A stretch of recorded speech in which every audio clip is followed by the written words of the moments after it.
bingung dari dulu pengen tanya tapi syarat masuk surga itu apa harus Islam gitu Pak? Oh iya. Iman. Karena kan kalau orang Kristen, Buddha misalnya Yahudi pun kalau anaknya itu kan dari lahir juga suci gitu kan. Iya. Tapi orang tuanya kan ngajari yang menurut mereka benar. Jadi anaknya merasa itu yang paling benar gitu. Terus ngajari anaknya lagi. Iya. Nah, terus kalau yang masuk Islam yang masuk surga Islam saja berarti cuma berdasar bejo-bejonan gitu. Nah, saya beruntung lahir di keluarga Islam. Lah kalau saya Magelang lagi. Nanti saya lahir di keluarga Buddha gitu gimana? Kan saya apes gitu. Nah, itu syaratnya itu gimana? Artinya jenengan pertanyaan ini sambil syukur ya. Iya. Kalau sambil syukur tuh relax, jadi gak marah-marah tanyain. Begini ya, jadi untuk hal-hal seperti itu kita iman saja sama yang ditentukan Allah. Pokoknya yang masuk surga itu hanya yang Islam. Kemudian kita tidak usah nyoal detail-detailnya. Misalnya nyoal detail-detailnya itu lalu bagaimana orang yang ditakdir lahir di keluarga Kristen kemudian diajarin Kristen. Karena hakikat kita ini tidak pernah tahu. Yang kita ketahui dari kenyataan itu tidak ada 1%. Ya Mas Arifin seorang yang kita tahu dari kenyataan itu tidak sampai 1%. Bisa saja orang lahir di negara Islam, di keluarga Islam, gara-gara miskin, gara-gara terlantar, malah sama Islam dendam. Ada yang lahir dari Kristen juga gara-gara trauma sama agamanya, kemudian menjadi Islam.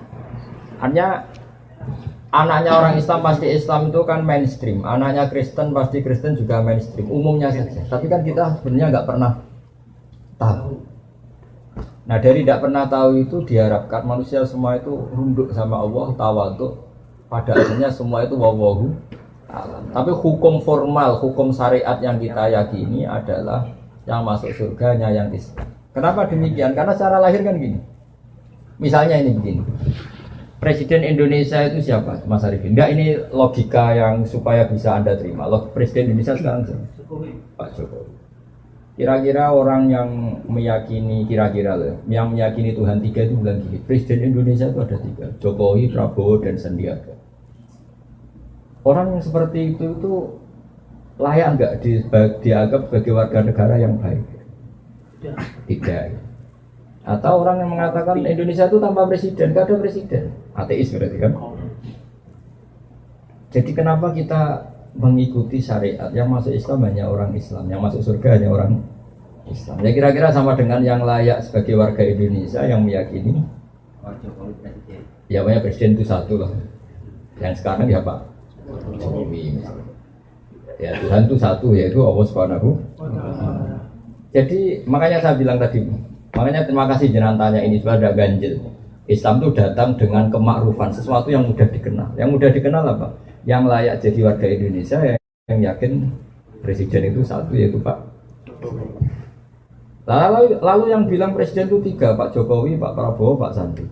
Jangan langsung tidak dianggap orang Indonesia, dia tetap orang Indonesia. Ya istilahnya ya ditobatkan, diberi apa? Pendidikan, diberi apa? Penjelasan. Ya, di sini fungsinya Rasul. Jadi hampir nggak ada di dunia sekarang, apalagi sekarang, orang yang nggak dengar Islam. Meskipun mereka diajari dengan agama masing-masing, apalagi sekarang Nyon Sewu ada sekolah perbandingan agama, ada TV, ada medsos. Sebenarnya mereka dengar. Jadi kalau mereka bilang nggak dengar sama sekali ajaran selain yang diajarkan orang tuanya, kira-kira bohong nggak? Bohong kan? Jadi gitu aja Mas Arifin ya, jenengan harus yakin bahwa yang berhak masuk surga hanya orang Islam. Yang lain-lain detail-detailnya semua kita tidak pernah tahu. Wallahu a'lam. Tapi kita punya logikanya. Misalnya kamu punya bapak kamu namanya siapa? Bejo. Enggak pernah celoko.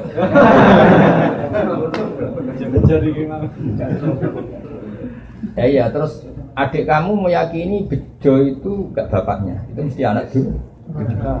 Ya kira-kira gitu. Orang yang meyakini Allah tidak Tuhan itu kan kurang ajar sekali. Apalagi yang meyakini Allah itu ada yang setingkat Allah, yaitu ini. Ada yang presiden tandingannya Pak Jokowi ini. Kan tidak pantas ya. Gak pantas itu mungkar, sesuatu yang akal gak percaya, gak mau.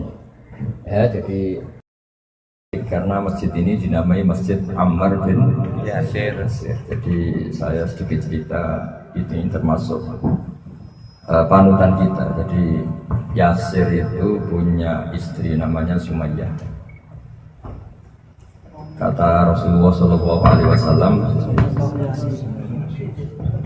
Yasir dan Sumayyah itu awalu syahidin fil Islam. Terus pertama orang yang mati bela-belain agama Allah ini sinten? Yasir. Bapaknya sinten? Ammar. Ini perlu diketahui. Jadi kalau sampean merantau terus agak miskin, agak susah itu masih sepele. Dulu itu Yasir itu sampai meninggal demi bela-belain agama Allah. Sebetulnya bersamaan dengan itu Bilal, tapi Bilal gak jadi mati karena ditebus ya Pak? Abu Bakar. Ini penting sejarah ini untuk melatih kita ikhlas. Terus misalnya ada seorang mubaligh atau siapa saja yang dengan tanda kutip kadang merasa fasilitas dari yang undang kurang ini kurang itu. Sekarang itu enak. Pidato atau dakwah itu sudah diletakkan di depan, disuruh ngomong, kadang dihormati macam-macam. Dulu itu enggak, yang namanya dakwah itu pasti dipukulin. Paham ya? Jadi dulu yang namanya dakwah mesti apa? Dipukulin, disiksa. Sekarang yang namanya dakwah itu dihormati. Jadi kalau ada yang masih ngeluh itu keterlaluan. Karena sudah sedemikian rupa. Kemudian setelah Yasir dan Sumayyah itu meninggal, Ammar itu ikut Rasulullah SAW di Madinah. Dia akhirnya juga tuwfiya syahidan bela Sayyidina Ali. Terus di antara khazanah Islam itu tidak hanya cerita keceriaan tapi juga cerita penderitaan. Bapak saya itu ketika saya latihan ngalim, yang paling saya kenang setiap ngimami subuh itu baca ayat wasama idatil buruj wal yaumil mau'ud. Saya cerita sedikit, semoga teman-teman Korea, terutama yang di Masjid Ammar bin Yasir ini, karena tadi dengar, saya sungkan mau cerita keceriaan karena namanya Ammar bin Yasir, ini nama penderitaan.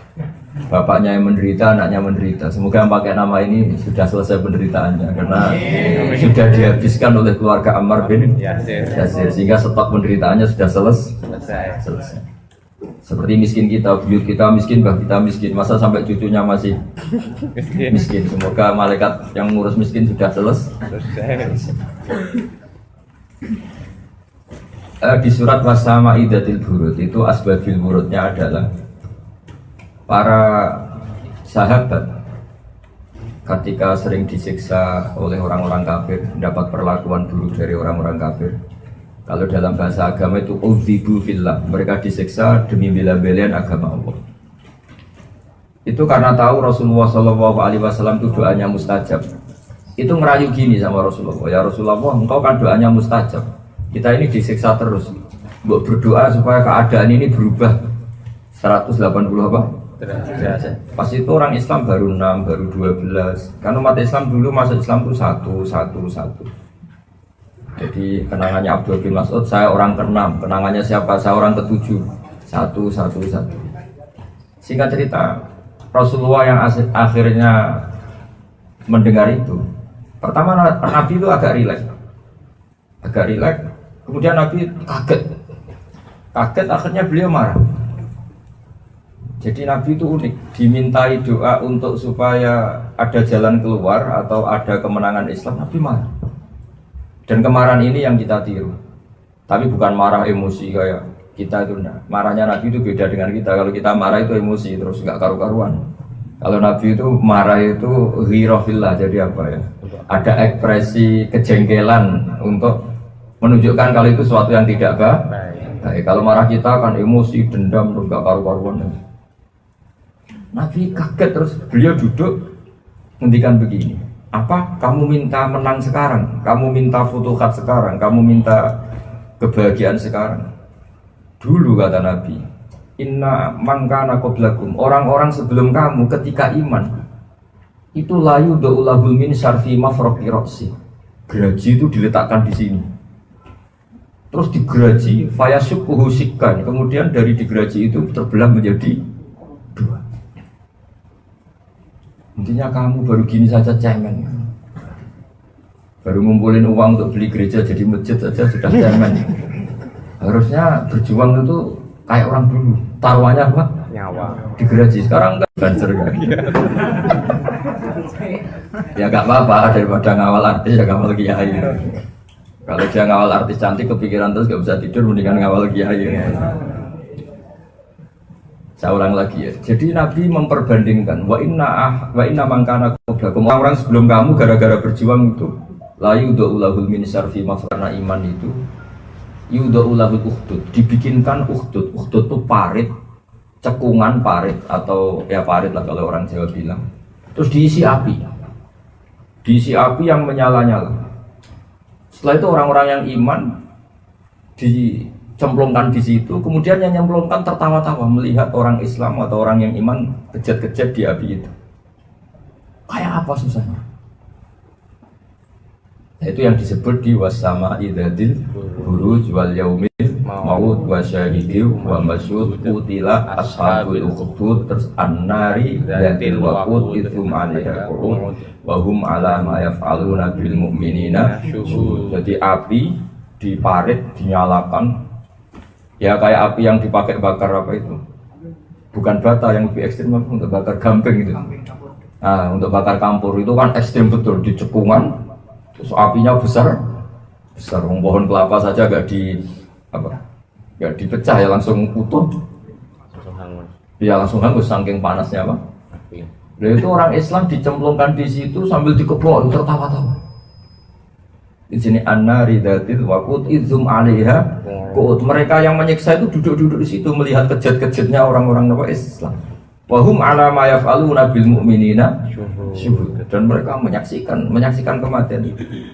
Suwama naqaw minhum illa yu'minu billahil azizil hamid, dan penyiksaan itu semua hanya karena yang disiksa mempertahankan iman kepada Allah Subhanahu wa ta'ala. Kayak apa? Jadi saya itu kan kecelok kiai, kecelok wong alim, itu kalau nuntut orang yang ngundang kita itu malu betul. Kita sekarang tuh sudah enak, pidato dikasih fasilitas, mubalek dikasih fasilitas, bahkan difasilitasi dikawal apa? Banser. Karena kalau nggak dikawal banser, kiai itu kalau makan jajan sidik, kalau nggak ada banser nggak ada yang habiskan. Ya hikmahnya ya itu. Makanya kalau makan, dia senang pikir apa? Kiai, karena pikir kiai kan paling lak. Nah kiai itu kan kalau makan mesti sedikit. Karena lama tirakat. Nah ini yang penting ya bansernya itu. Jadi ini penting sekali. Kiai sekarang mubalek, termasuk jenengan ini juga dai-dai Allah. Yang sampean alami di sini itu masih gak sebanding dengan yang dialami para sahabat, para orang-orang. Sehingga Rasulullah ketika ada sahabat yang minta cepat ada futuhat, cepat ada kemenangan, Nabi marah. Kamu baru gini saja cemen, kira-kira gitu kalau bahasa Indonesia. Kamu baru gini saja cemen. Orang-orang dulu gara-gara iman digergaji, gara-gara iman dibakar di api, gara-gara iman ngalami seperti ini. Akhirnya sahabat nangis, ya sudah ya Rasulullah, kita tidak akan cemen lagi. Sekarang kok cemen, apalagi keliru sekali sekarang ya, tadi sudah mulia dikasih panggung, mati dikawal apa? Banser. Mau tuh kayak apa mulianya kiai sekarang? Ngomong itu aja orang sing sambat, kurang sangu nih, kurang apa nih? Ya Allah, amit. Jadi tobat non. Jadi tobat bukan masyarakat dok, kiainya juga harus. Bukan apa-apa, ini penting saya utarakan supaya dengan membaca sejarah seperti itu. Dulu yang namanya berjuang itu diantara sifatnya kata Allah wa'udhu fi sabili. Mereka tersakiti ketika menuju jalanku kata Allah. Artinya orang dakwah dulu itu tersakit-sakitan. Kalau jenengan di sini sakitnya apa coba? Kalau nggak punya uang sumpah gitu aja. Kangen keluarga yang dikangeni nggak kangen itu saja itu sakit betul. Kangen keluarga ternyata yang dikangeni tidak kangen. Nelpon istri, Dek, cek urut toh mas. Itu luar biasa itu. Fakta. Tapi karena kulino ya ada break saja, dinikmati saja. Jadi saya yakin sakitnya sampai itu di situ. Nelpon keluarga nggak kangen. Kalau cinta perempuan lain yang kamu cintai tidak cinta kamu, wah itu sakitnya masya Allah. Oh, ini sudah ngalami semua kayaknya langsung cerdas semua, tapi itu pintar semua. Tapi ciri utama berjuang itu wa'udhu fisabilillah disakiti. Jadi masjid ini spesial karena dengan nama Ammar bin Yasir. Kita cerita kemenangan itu malu karena Yasir ini nggak menangi Fathu Makkah.